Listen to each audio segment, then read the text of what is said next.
Obviously, the big breaking news yesterday was the agreement in principle. Benjamin Sesko is currently in Manchester, as we all know, because the flight was announced when you and I were on the United Stand together yesterday, and the flight was there. It turned out to be the one. The world tracked his plane. He's in Manchester. He's undergoing medicals. That deal is going to happen. But yeah, pretty swift business for Man United in reality, considering I think a lot of United fans feared that once he picked us, it might take 4 weeks to get the deal done.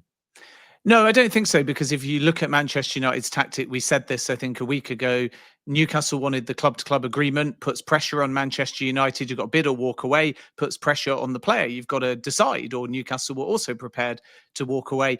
Manchester United came in with a bid when they had player buy-in. And as I reported on the evening before the bid went in, Benjamin Sesko had said very clearly that he only wanted Manchester United. And then the bid was not like Brian and Bumo, 20, 30 million below the valuation of the selling club.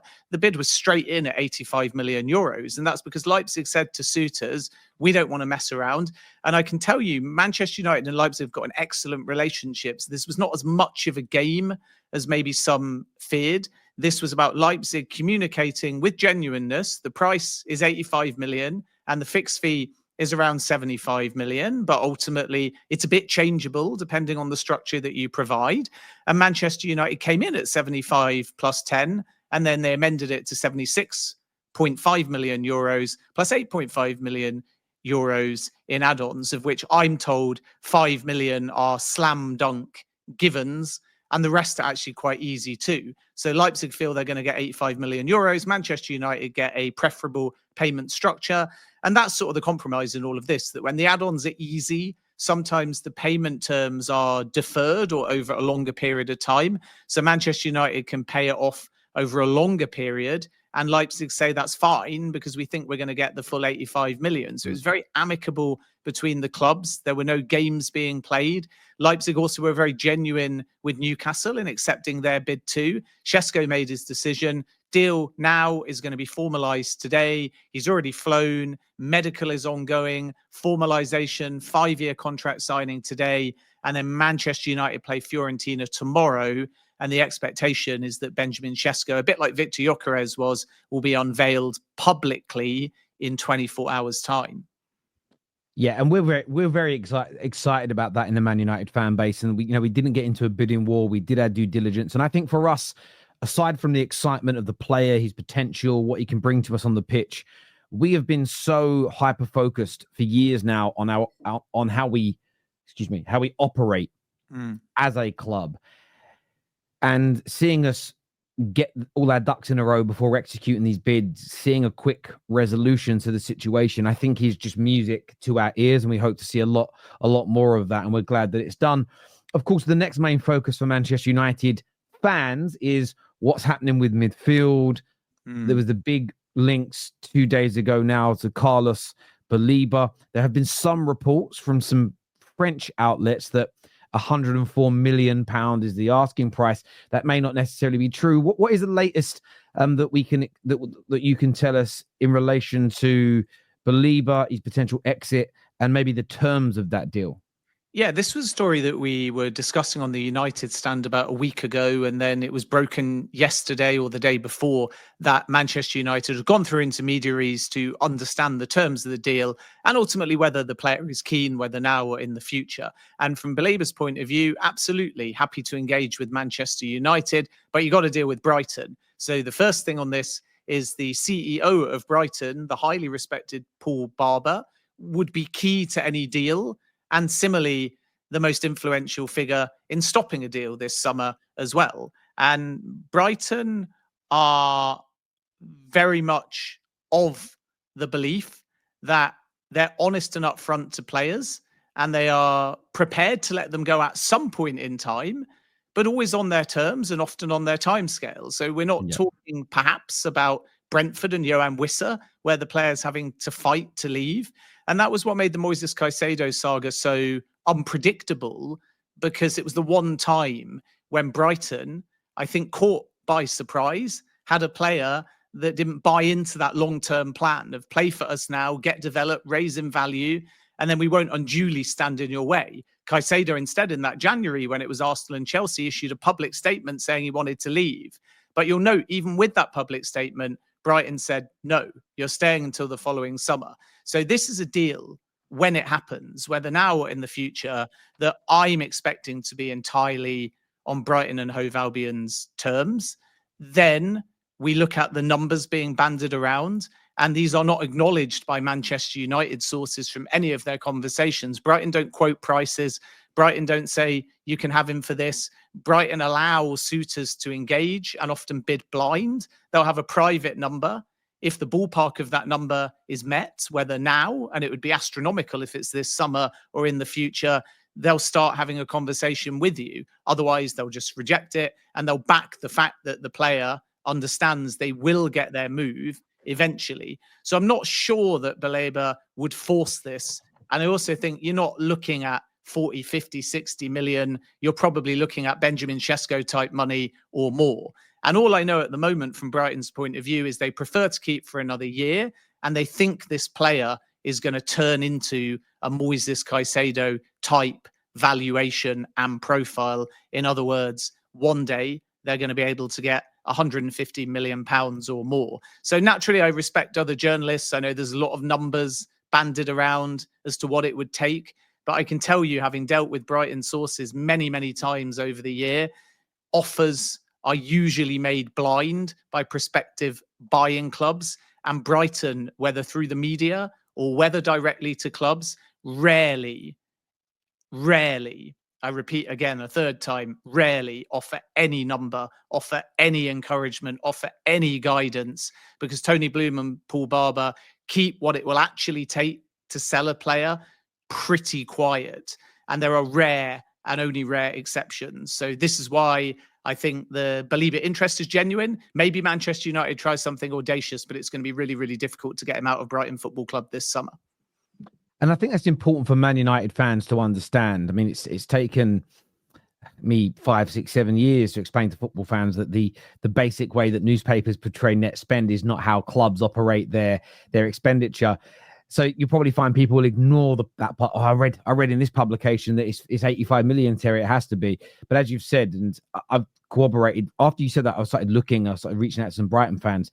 And I was told by one Brighton fan who's very close to their club that lots of people internally in the club don't know what the price would be. It's even kept within a very finite group of people internally so that it doesn't get leaked. And it's a very difficult club to deal with. And I think we spoke about this yesterday on the United Stand. I think what's important for Manchester United is to remain respectful. Yes, you want to convince the player to leave. And I no disrespect to Brighton, I don't think that would be difficult for Man United to do.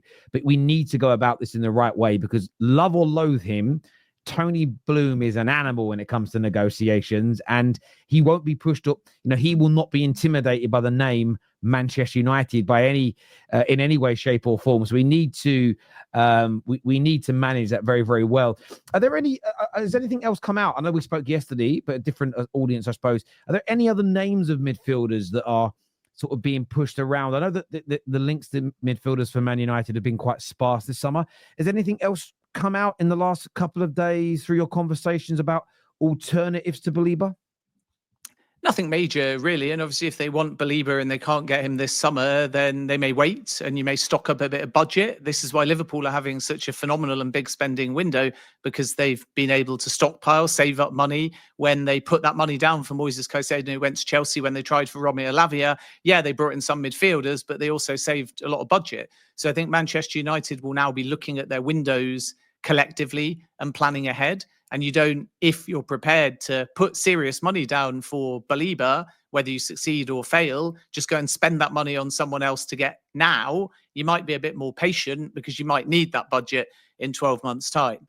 As I said many times, Wilfred Ndidi was a name. He's done a Besiktas medical now. Let's wait for the formalization there, because Valencia and other clubs were trying somehow to derail that deal. Even though he's in Turkey, he's done the medical. So my expectation is Besiktas will announce Wilfred Ndidi, but Manchester United, Everton, Valencia, Al Ahly were all thinking about Ndidi as a market value and a more budget opportunity. And then if you look at perhaps the sort of push from other clubs to bring in an experienced squad player, maybe Manchester United do find another economical option. So Norgard going to Arsenal is a good example of that. Not a name that would necessarily excite the fan base, but somebody that can do a job.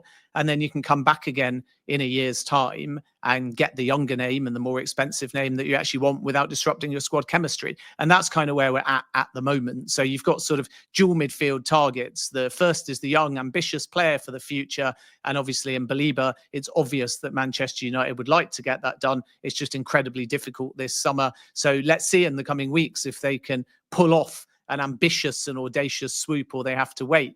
Players like Ndidi will still be available late in the window. Frank Onyeka is another one, but Manchester United kind of felt he wouldn't be up to standard for what they're looking for, but he was discussed internally because, again, he's a player that's available for almost no money. Brentford are prepared to let him go, but I think you're Manchester United and you need to sign a player not just to fill a gap, but also somebody that is capable of contributing, even if they're only at the football club for a very short time. And there's just not many of these engine room midfielders out there.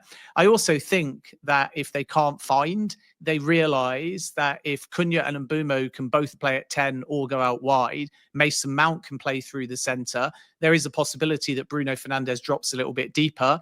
Many people have said for months that Ruben Amorim isn't a fan of Manuel Ugarte. My reporting is the complete opposite. I'm told Amorim loves Ugarte, sees him as an athlete, an engine room, and exactly the kind of profile that he thinks will fit. And obviously, Kobbie Mainoo is still expected to stay. So if they got rid of Casemiro, if they can find this budget for a midfielder, fine. And it definitely is a priority because they know eventually Casemiro is going to leave. But I don't think we're going to see a midfield panic buy.